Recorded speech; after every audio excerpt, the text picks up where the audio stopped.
ଆପଣ ତ ବହୁତ ପ୍ରକାର ଚିପ୍ସ କରି ଖାଇପାରିବେ। ଏମିତି କ'ଣ ଗୋଟେ କଦଳୀରେ ଚିପ୍ସ ବନେଇ ଖାଇଛନ୍ତି କି?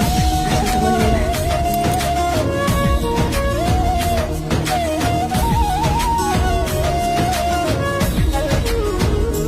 ଧୀରେ ଧୀରେ ପଥର ବି ହେଇଯାଏ ପ୍ରତିମୂର୍ତ୍ତି।